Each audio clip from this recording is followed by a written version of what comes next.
10 stories, 10 so-called disasters. Layoffs, boycotts, and a verdict published before anyone checked the numbers. Some of these verdicts hold up, some get proven wrong on camera. Stick around and find out which is which. Number 10 isn't a game. It's the backdrop every other story on this list happened in front of, so we start here. Every November, Microsoft published a diversity and inclusion report. Routine stuff, the kind of document that sits on a corporate site nobody visits. In November 2025, that report never showed up. Microsoft's chief communications officer told the outlet GameFile the company had moved past the traditional report towards stories and videos instead. A month earlier, the word diversity had already disappeared from Microsoft's shareholder filings, the same filings that used it for years running. Xbox that same year ran through another round of layoffs across its gaming division. Microsoft says the two things aren't connected. Maybe they aren't, but Microsoft wasn't alone. Google, Meta, and Zoom had already trimmed their own DEI teams the year before, and by the time 2025 wrapped, dropping the word diversity from an official filing had turned from a headline into a pattern. So when people say the industry is finally listening, look at what happened instead. The biggest publisher on the planet didn't respond to a boycott, a petition, or a Steam review bomb. It responded to a shift in Washington and a shareholder spreadsheet. That's not a culture war win. That's what companies do when the wind changes. Keep it in mind. It matters for the next 9 stories. Number 9, the consultancy firm gamers love to blame for everything got a reason to worry. And it wasn't gamers who caused it. Sweet Baby Inc. is a Montreal narrative studio, 16 people as of a couple years back, founded by 2 former Ubisoft developers. They consulted on Alan Wake 2, God of War Ragnarok, Spider-Man 2. Early in 2024, a Steam curator group called Sweet Baby Inc. Detected started tracking every credit the studio touched, so players could avoid those games. That group passed 200,000 followers. For 2 years, the fight stayed exactly that predictable. Gamers on one side, a consulting firm on the other. Then in February 2026, co-founder David Bedard left the company for a role at Gameloft Montreal, with no fanfare, according to multiple people who cover this industry for a living. He wasn't the first departure.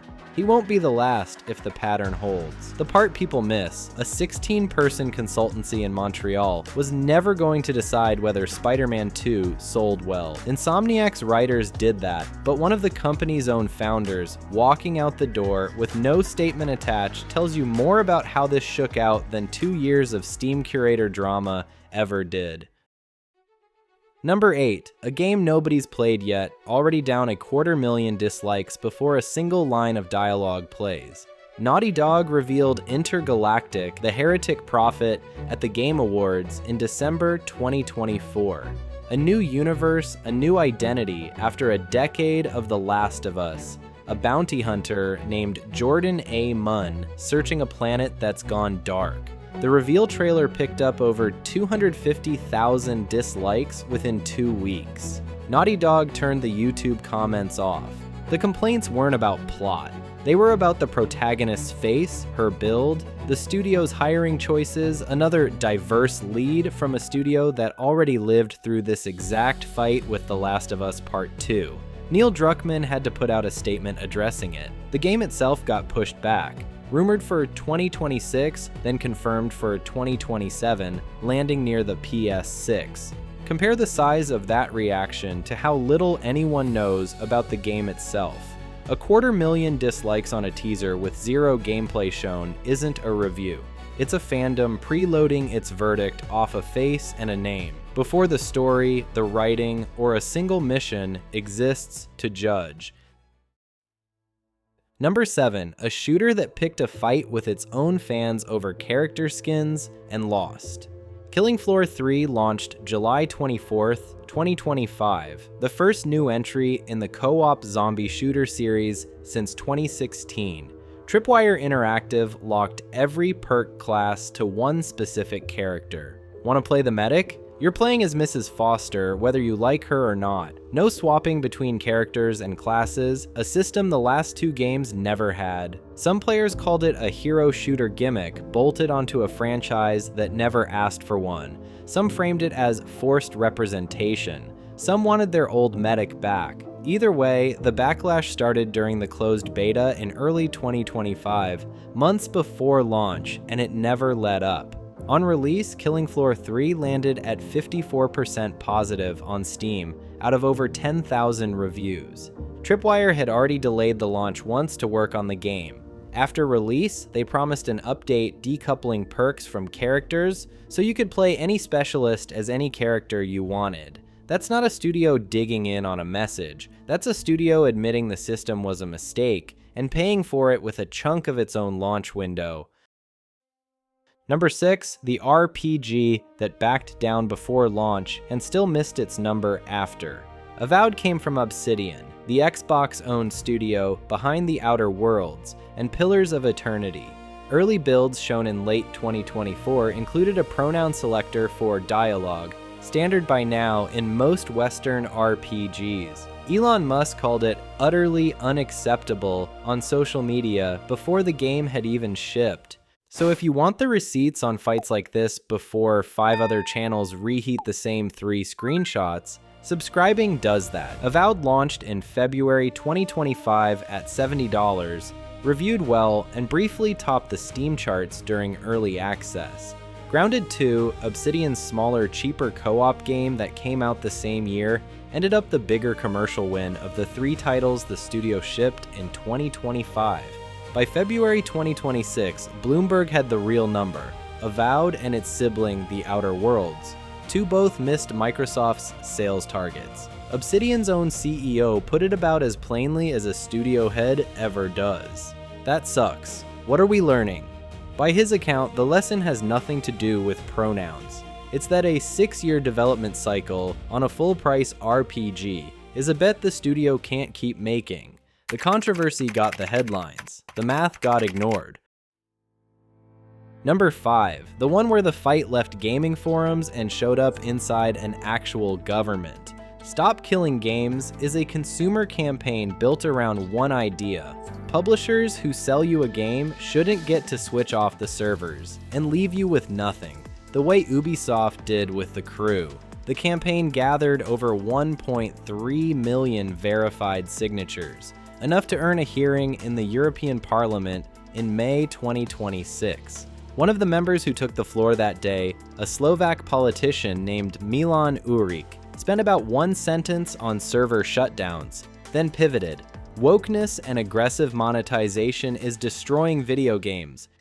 Wokeness and aggressive monetization is destroying video games, he told Parliament before bringing up Assassin's Creed Shadows and its black protagonist by name, and objecting to games that let players pick a queer character at all. If we want to play as a samurai, obviously we want to play as a Japanese warrior and not to be forced to play as a black person warrior or female warrior as it happened recently in Assassin's Creed, or to play as a queer character without any other choice. This is an issue. Stop Killing Games' own Director General responded on Reddit, saying Urik was supportive in tone, but in my view, somewhat missed the point. A movement built to stop publishers from deleting games you already paid for got hijacked on the floor of an actual parliament by a guy who wanted to talk about samurai casting instead.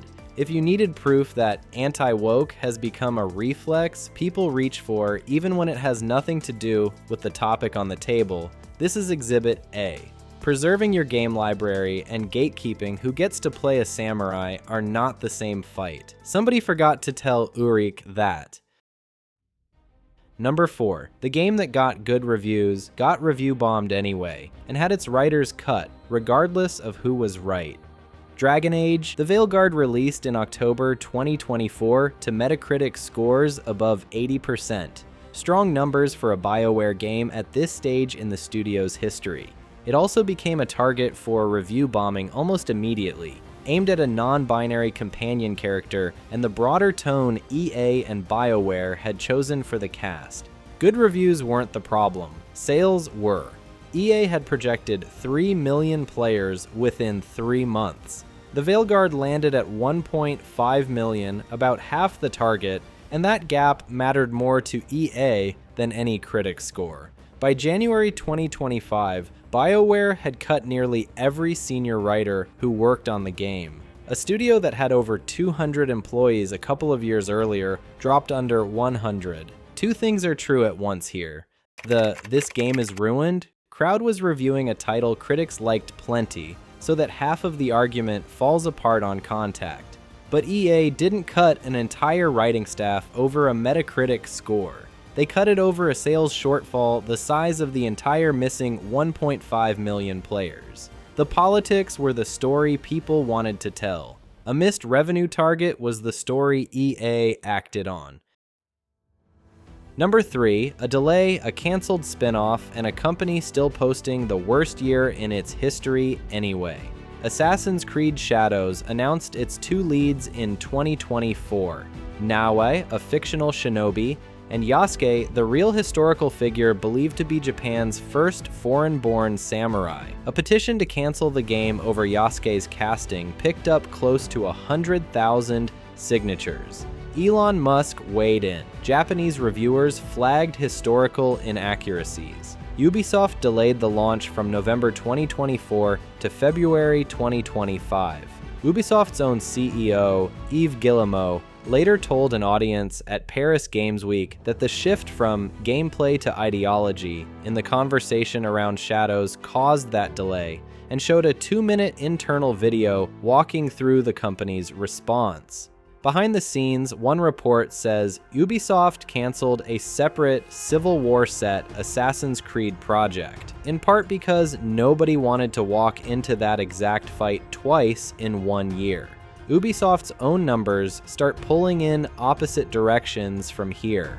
By day 1 revenue, the company calls Shadows the second best launch in franchise history, behind only Valhalla, and says it beat Odyssey on both spending and player count. Notice the word Ubisoft keeps reaching for, though. Players: 1 million on day 1, 3 million within a week, 5 million by July. Not once a copies sold figure, and the region built around this exact setting barely showed up.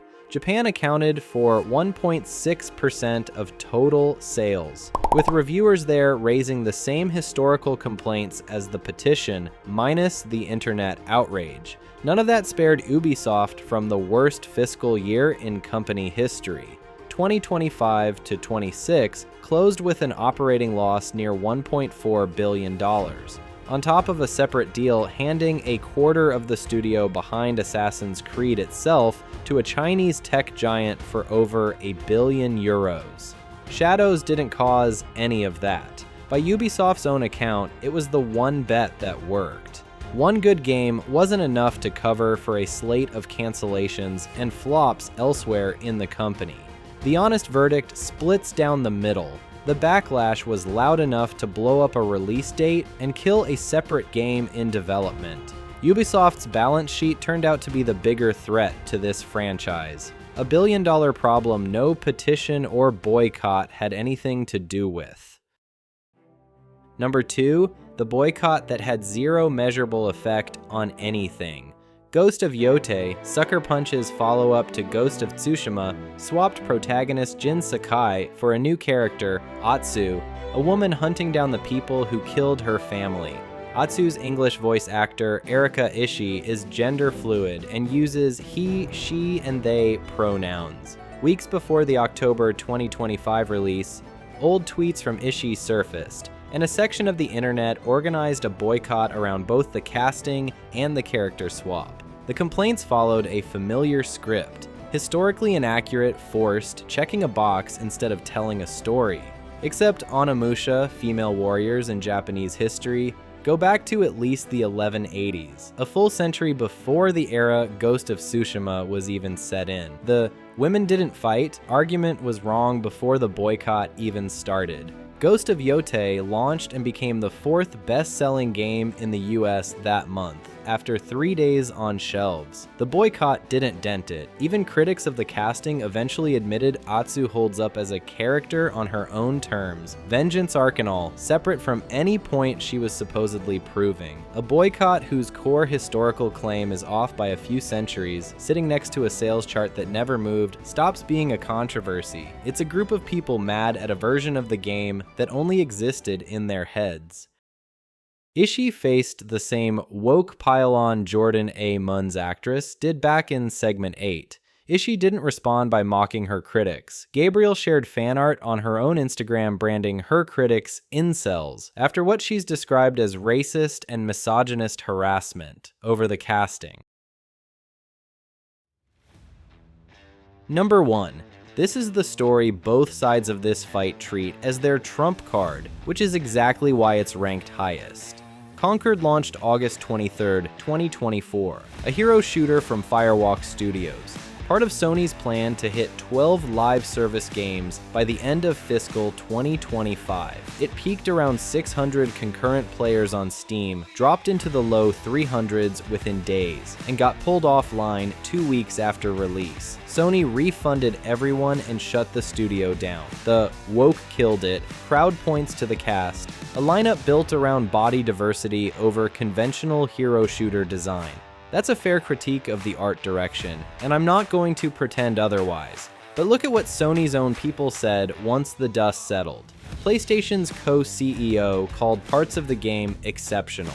Multiple developers who worked on it described the shutdown less as a punishment and more as a mercy killing, for a game stuck in a market already flooded with hero shooters. The math tells a different story. Sony spent $3.6 billion acquiring Bungie alone, on top of Firewalk, Firesprite, Fabric, Valkyrie, Haven, and Neon Koi, all chasing that same live service push. Across those studios, over 1,500 people lost their jobs chasing a strategy that had nothing to do with character design and everything to do with copying Fortnite 5 years too late.